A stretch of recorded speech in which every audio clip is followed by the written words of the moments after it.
Well, Edmonton continues to look for solutions as it pertains to the growing population and the urban sprawl that we've seen here in the capital region over the past several years. And a new initiative could be one of those solutions going forward. It's a first of its kind here in Edmonton, a new co-housing apartment block getting the thumbs up this week. To talk to us about that right now, we're joined by Sasha and Darcy Felming. Thanks for coming in, guys. Yes.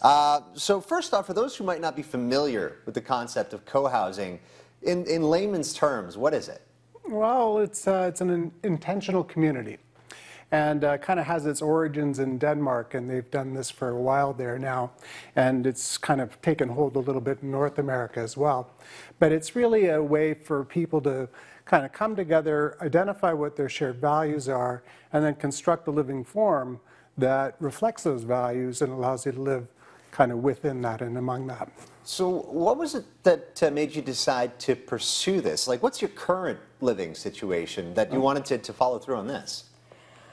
Well, we have a great living arrangement right now, and it's not because we didn't like what where we were living, but in some ways how we were living, and to me. And so, you know, we have a nice large house, but it's that kind of single-family dwelling, and we don't use the majority of our house as it is, and at the end of the day, it's a lot to maintain, and it's a drain on our energy, and I feel kind of guilty about having all of that, knowing kind of where we're at in society. Well, yeah, Sasha, this must be, I mean, outside of maybe like saving on a few chores, what's the move going to mean for you? What did you think of when you first heard about this? Well, at first I was a bit apprehensive because I've lived there most of my life, but I'm kind of excited because it's a new place, and there's a great sense of community already between the current members, and I think it's going to be great to move in with all of them. Well, let's talk a little bit about what you guys see in terms of the benefits. I know you touched just briefly on them there, Darcy. What are some of the broader benefits to having this particular co-housing unit and maybe seeing a few more of them pop up? Yeah.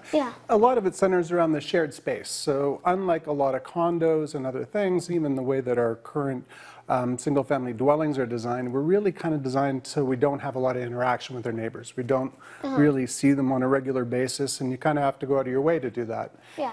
With this building, there's a large common space, and it's architecturally designed so that when you kind of come in and you have more interface with your neighbors, there's a chance to greet them and see them, and if you want to, there's a place to hang out and have coffee or a beer or wine or whatever that may be, and some of that, and then there's some intentional eating that we haven't fully decided. It's what our members want, but in a lot of co-housing, they do it once a week, once a month, a couple times a month, where we have a shared dining place at the large kitchen, industrial kitchen, where we can kind of cook food together, and some of the exciting opportunities too, because then you get to teach each other the kinds of foods that you prepare, and you get to do some of that preparation on your as a group, and then or you can minimize how much work you have because you get to pool some of your resources, and if you might do a kind of a common kitchen thing for a while and make meals for the week or have other people do it. So,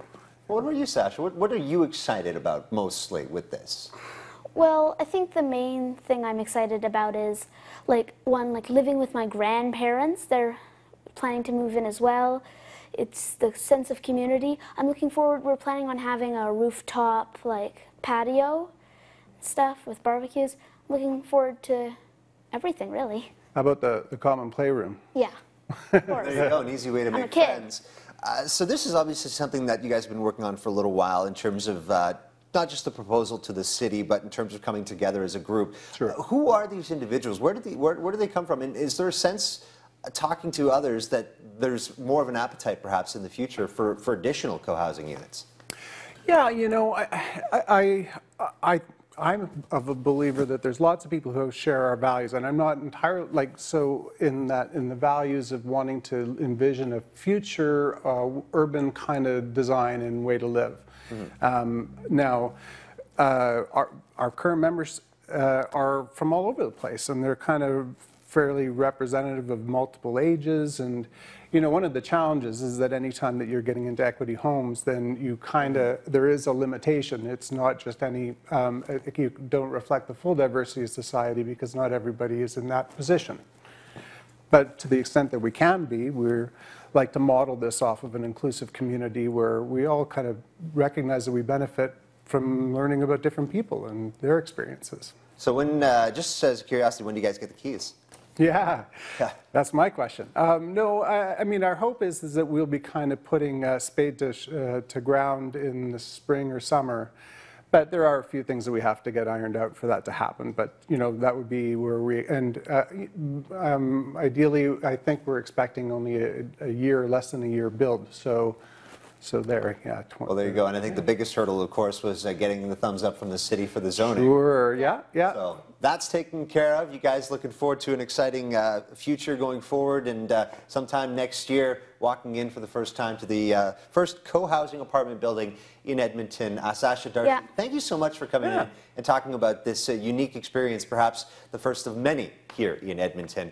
All right, now, though, we're going to shift gears and toss things out to Bridget Ryan, who's down at the Alberta Railway Museum this evening.